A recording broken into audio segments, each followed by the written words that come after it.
السلام عليكم ورحمة الله وبركاته. دمان عقياتيتو وين سلامي عشان كانوا حكو سابسيها سيدان VMware Workstation كان أنا وشو لهين Windows XP كاسو أنا كبرنينو أما لا يعاوني إن كبرنو installation ككوميسي لو شو برنامج هذا عرفنا كبرنو بنسوي نقول شو بتيت لينكس برنامج بدن أو سيدا Windows يلا استعمال كلا نعاوني سيدان وشو بالله مركا Windows XP كنا VMware Workstation.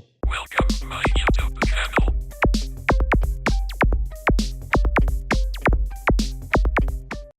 marka sidaan ugu shubno VMware Workstation-keena 12 Windows XP waa noo diyaarsan desktop-ka. marka VMware-keeni ayaan furinaynaa saan u isticmaalno. VMware-kaaga fur kadibna create new version ayaan dhihi kartaa ama file new virtual machine. kadib marka create ku dhufatid tab dhaadid next dheh, kan hore dooro next dheh, kadibna installer-ka dooro. haddii DVD weyd soo dooro, kadibna browse ayaan leeyahay, next ayaan leeyahay. kadibna waxa password ku weydiinaa meeshaan next ka soco, yes dheh, next dheh. meeshana destination-ka lagu weydiinaa intee rabtaa inuu Windows-gan oo virtual ku shubtid. ani meesha raba ayaan soo dooranaa, adigana meeshii adiga rabtid ayaa soo dooranaysaa. aniga iiga ayaan doortay. kadibna dig markaan tago waxaan ku qoranayaa Win XP markaan u samaysto. kadibna meel eber aan ku dhufanaa, kadibna folder-kan dooranaa, okay ayaan leeyahay. kadib marka 40 GB waxaan ka dhigaa inuu ka dhiga 20, kadibna next ayaan leeyahay. kadib waxaan sameynaa finish, waa dhameeyay. wuxuu diyaarinaa marka in Windows-geennii aan ku shubno. marka Windows-gi wuxuu bilaabay inuu dib u soo kaco, ujeedaa start inuu bilaabay. kadibna full aan ka dhiganayna shaashadda sida aan ugu dhigano. hadda ujeedaa Windows XP-ga uu bilowday. waqtigana aad ayaan si aan u helno ardayga inuu wax yar faa'iido ka daawan karo. markaan full dhahno extend dhahno, copy-gii ayuu wadaa hadeer. set up copy files.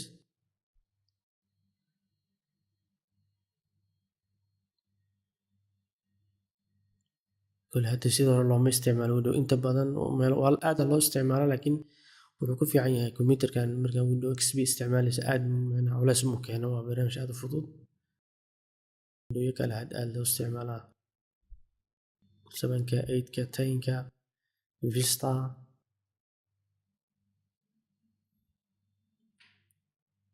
cashirada waxaa loogu talagalay ardayga bilowga inuu practice ku sameeyo VMware Workstation-ka, inuu ku barto networking-ka, partition-ka, waxyaabaha uu jecel inuu ku barto. kadibna ujeeda Windows-ga XP-ga restarting ayuu bilaabay. restarting computer.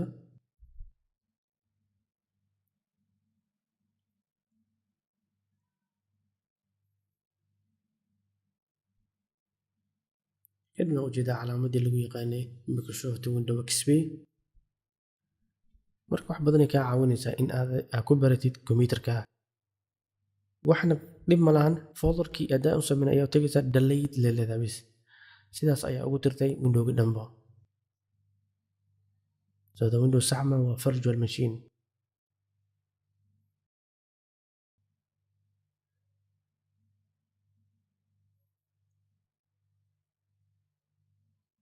kadibna waxaan gaari doonaa meeshaan si aan noo weydiiyo serialka inaan weydiino.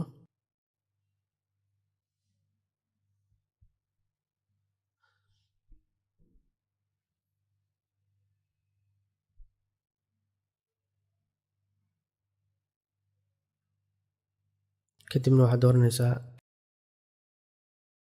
key numberka markaa gelisid, laakiin description-ka ayaan ku dhigay insha Allah bidna kariim.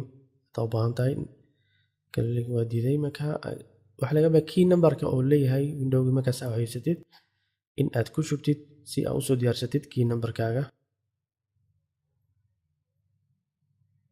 markii numberkii ayaan gelinaynaa.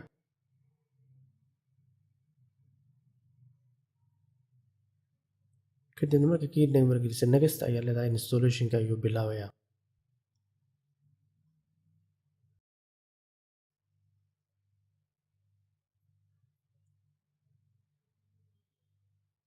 complete configuration-ka ayuu soo qoray.